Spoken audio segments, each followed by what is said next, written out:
guys, welcome back to my channel for another midweek mystery video. Yes, we finally have a name for this series. A load of you suggested it on my last video, so thank you if you did. I really liked it. So midweek mysteries is here to stay. Also, that gives me a bit of leeway, so maybe I'll post Tuesday sometimes, maybe Wednesday, maybe Thursday if I'm running a little bit late. I am going to aim for Wednesdays though, but you know, midweek, that could be any day. But today's story is one that's quite dark and it's very, very sad. If you're a big fan of unsolved mysteries or missing persons cases, then you have most likely already heard of this story, but this is probably one of the first stories I heard that really got me interested in missing persons cases, so I figured I would share it with you guys because it's very interesting. So this is the story of the 3 missing Beaumont children. It was probably one of the biggest missing person searches that has ever taken place in Australian history. It was a massive media sensation at the time. So on the 26th of January 1966, 3 children, all siblings, hopped on the bus. It's a 5-minute journey down to their nearest beach, which is called Glenelg Beach. Now these children were Jane Beaumont, who was 10, Anna Beaumont, who was 8, and Grant Beaumont, who was 6. Now immediately you're probably thinking, why were they allowed to do this? You've got to bear in mind this was the 1960s. It was a completely different landscape back then. Everyone had a completely different outlook on parenting. It was not thought of as a weird thing to let their children do this. It was a 5-minute journey. There is so many people saying that these children were very smart, very mature, very well behaved kids. Children had a lot more independence than they do nowadays. Back then obviously it was a massive media sensation, and not once in any newspaper were the parenting skills of Jim and Nancy Beaumont, who were the parents, ever called into question. And this was just something totally normal. Of course, after this entire case, the Australian outlook, probably the worldwide outlook on parenting changed, and it became a lot more of a bubble wrap kid sort of society. So at 10 AM the 3 children boarded the bus down to their nearest beach. It was a 5-minute bus journey. They'd done exactly the same thing the day before. So their mum had no problems letting them do it. They were very well behaved. Their mum Nancy was off to see a friend, and their dad Jim was at work, so the kids, just entertaining themselves, hopped on the bus down to the beach. And Nancy told them to return for 2 o'clock so they could all have lunch. Jane was the oldest child. She was 10 years old, so she was very responsible. She was very good at looking after her younger siblings. So as you can guess probably happened, 2 o'clock rolled around and the children didn't get off the bus. Nancy didn't panic too much at this point. She just thought they'd probably missed the bus and they'd be on the next one. And then they didn't arrive on the next bus, and then they didn't arrive on the one after that. Nancy obviously started to panic and started to look for her children, contacted her husband. They actually ended up calling the police at 7:30 that night, so about 5.5 hours after the children were due to return home. And that is where the police investigation started, and the police were able to put together a basic timeline of what the children did that day. So the children obviously got on the bus at 10 o'clock in the morning, so about a 5-minute journey, so I thought they would have arrived at Glenelg Beach around 10:05. Now at 10:15 they're actually seen leaving the beach, which immediately is a little bit weird because they've gone down to the beach for the day. Why would they be walking off the beach just 10 minutes after they'd arrived? Now bear in mind this was a very close-knit community. Back in those days everyone knew each other, so there are a lot of sightings of the children that day which are thought of as being very reliable. So at 11 o'clock an elderly woman came forward and said she saw the children playing at 11 o'clock under some sprinklers. So obviously it was a bit hot, they wanted to find sprinklers to play under. They were having a great time, they weren't arguing, they were just being children as they do.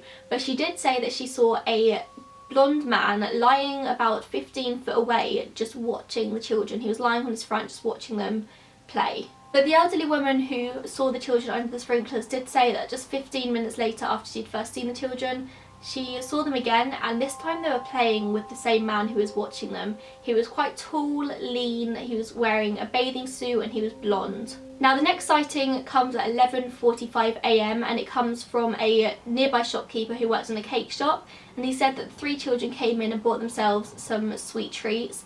And he actually said they paid with an Australian £1 bill. Now this immediately was very suspicious because Nancy said that she hadn't given the children that much money. And the next sighting comes from a local postman who knew the children very well. Obviously, a very local area, everyone knew everyone. So he says that he actually saw the children around 3 o'clock walking up the road away from the beach. And he said the children stopped, had a little chat with him, said hello. They seemed happy, they were just having a laugh, they were alone. Nothing suspicious. However, it is thought that the postman's definitely got his time mixed up here. He's thought as a very reliable witness. Like, the police have no question that he definitely did see the children at some point that day. But the postman said it was 3 o'clock, and it is widely believed that it wasn't 3 o'clock.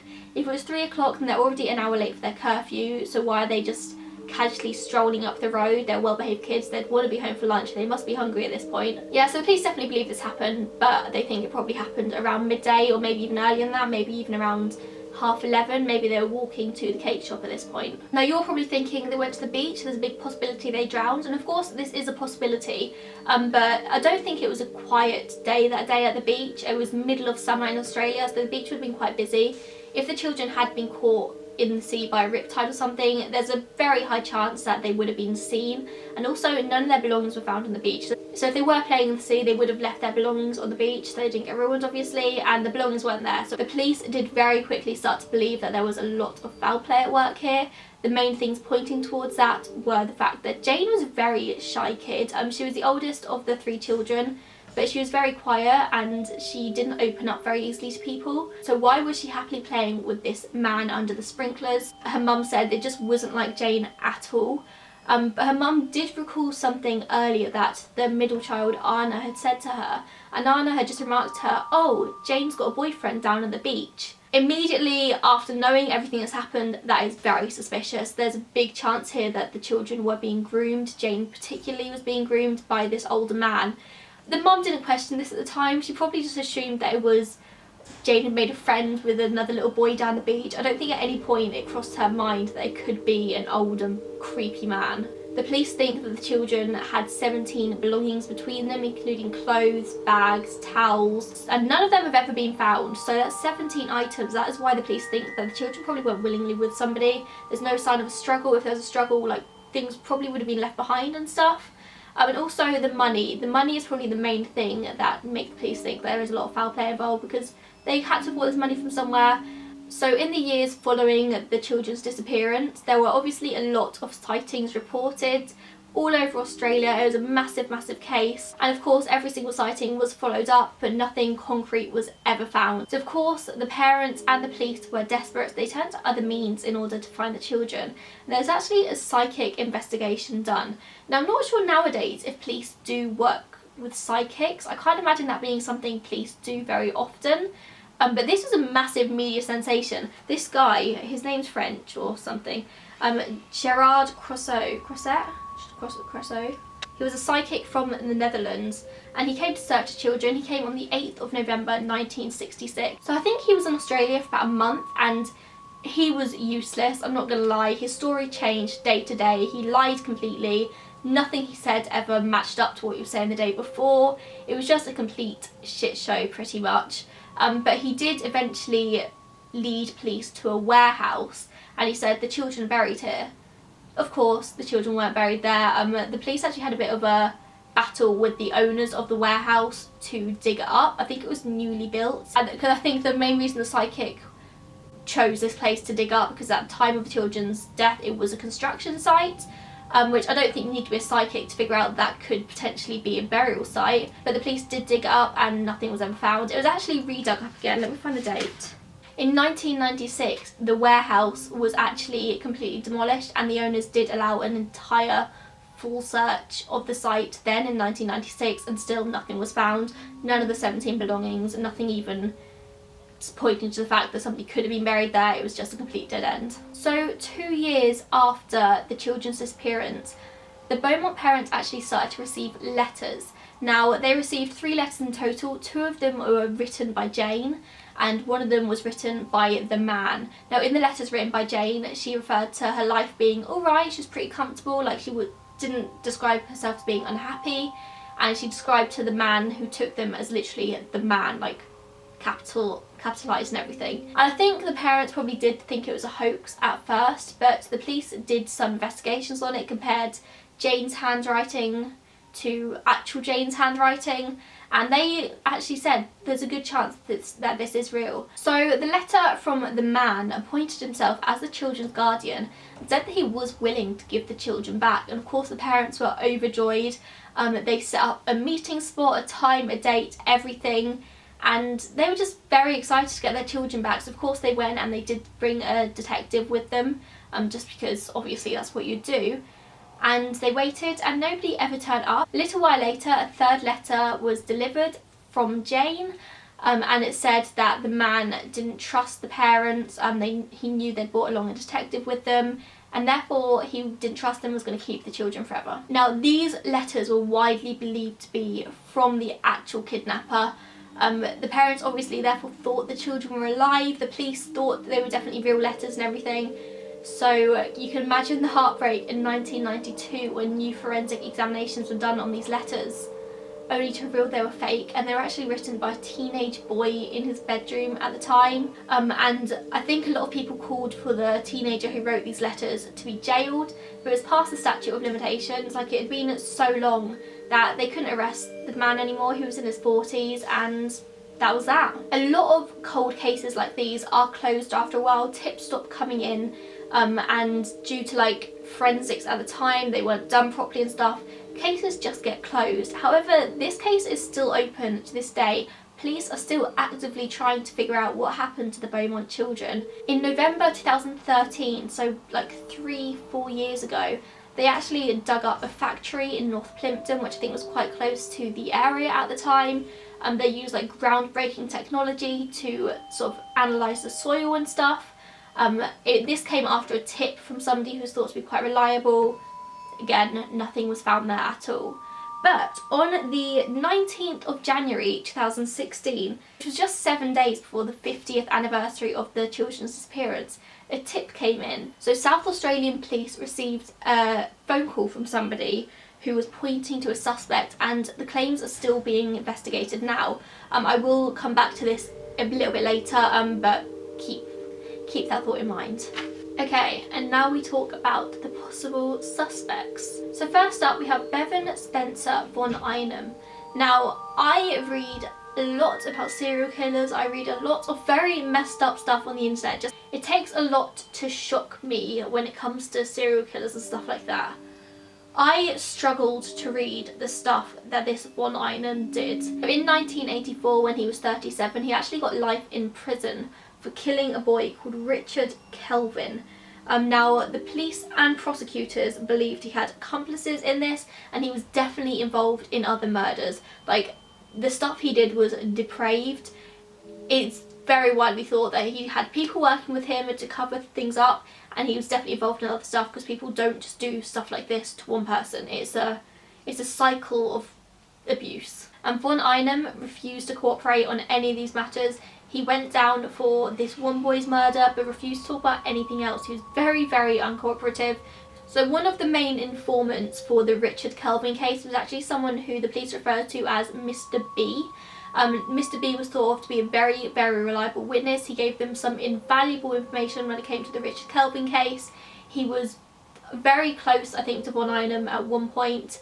It's obviously not known who this person is, but he actually went to the police and told the police that von Einem had told him a story about how he took 3 children off the beach and did surgeries on them. And he described all these really gruesome, gross things he did to these 3 children he took off the beach. And he even said he attached them. You'll probably think human centipede style, and from what I've read, it was human centipede style. Which, thinking about anybody doing that to anybody is disgusting, let alone children. And he also spoke about how one of the children died, so he killed the other 2 and disposed of their bodies. Mr. B is thought to be a very reliable witness, so there's no doubt that von Einem might have told him the story, but there's actually no evidence putting von Einem around this case at all, apart from the fact that he was a serial killer and this story. There's a very high chance he obviously was a bit sick in the head, and he's read the story about 3 children and like made up a story in his head and told this Mr. B person, and very, very depraved. So as of 2014, he has actually been an official suspect in the Beaumont children's case. It is known that he went to Glenelg frequently to perv on the changing rooms. He was interested in children, if you can put it that way, but the main thing that ruled von Einem out is this man, his tall, lean, blonde man who was seen with the children, was quite a lot older than von Einem was at the time. This man was described by several witnesses as being in his mid to late 30s, and obviously you can see in somebody's face when they're that age. Von Einem was 21 years old at this point. Next suspect is Arthur Stanley Brown, who was involved in another infamous Australian murder case, the story of the Adelaide Oval girls. He was charged with the murders of Judith and Susan. Judith was 7, Susan was 5, in Queensland. They disappeared on the way to school one day, and their bodies were found buried in a bog just a few days later. Arthur wasn't actually charged, I think, until 1998, and that is also when he became an official suspect for the Beaumont children case. Now, Arthur Brown was actually due to stand trial for the Adelaide Oval murders in July 2000, but he was declared by his lawyer as unfit to trial.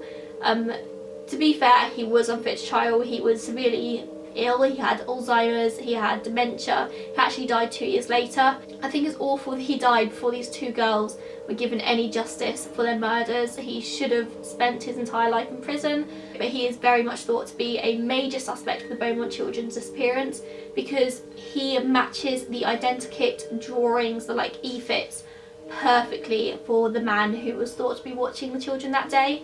I mean, there's actually a witness who saw the children that day, and even years later she saw a photo of Brown at 86 years old and said, that is 100% the man that I saw with those children that day. And the last suspects I have for you actually relate to what I told you earlier about back in 2016, where somebody came forward with a suspect. Now, I couldn't actually find a solid piece of information that said that the person who came forward named these two people I'm about to talk about, but from the timelines I'm going to guess it was these people. So this is the story of two suspects. This is Alan, or as he was known as Max McIntyre, and Anthony Allen Monroe. I think he was known as Tony Monroe.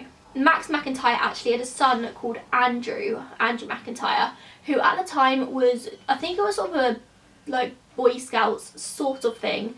And he kept a diary with his friends about all their days at Glenelg Beach. So this diary that is from the 1960s, a handwritten diary by children, places these two men around Glenelg Beach at the time of these children's disappearance.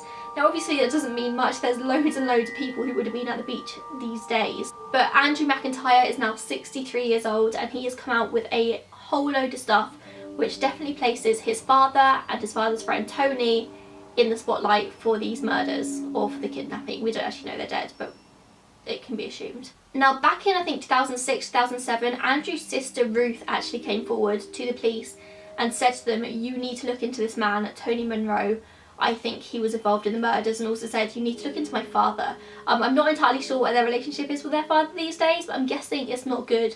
So Max McIntyre and Tony Monroe were investigated fully for the disappearance of the Beaumont children. No evidence was found whatsoever, so they have been investigated for this before. However, last year Tony Monroe was arrested for child abuse back in the 60s, and he was arrested for the child abuse of Andrew McIntyre and one of his friends. Now Andrew actually says that he remembers the day of the Beaumont children's disappearance very, very clearly.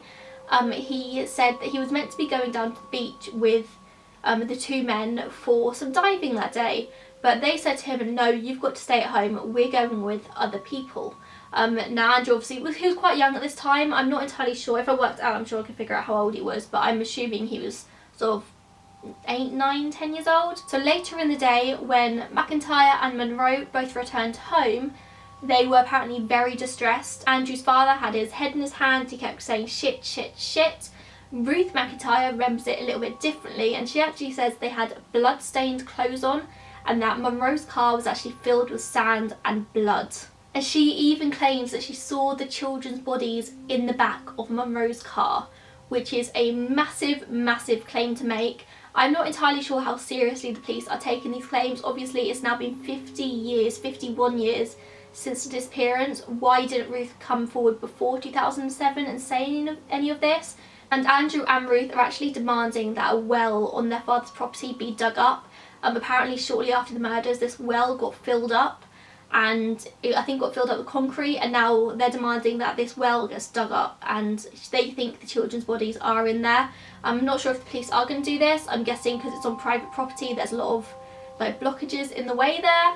And as of today, Tony Monroe is actually awaiting sentencing for allegations of abuse against Andrew McIntyre and one of his friends. But that is that on that case. I cannot tell you, to be honest. I think all of the 3 suspects I mentioned, there are a lot of possibilities for all of them. It could be in any of them. I do like the last suspect I mentioned most, just because I feel like it's most probable. If it was them, then we are likely to find out. I do feel like this case is very close to being solved.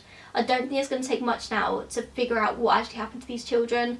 But I hope you enjoyed this, or enjoyed it as much as you can. Give it a thumbs up, tell me down below any other missing people videos you want to see, and subscribe to my channel if you enjoyed this, and I will see you next Wednesday for another midweek mystery video.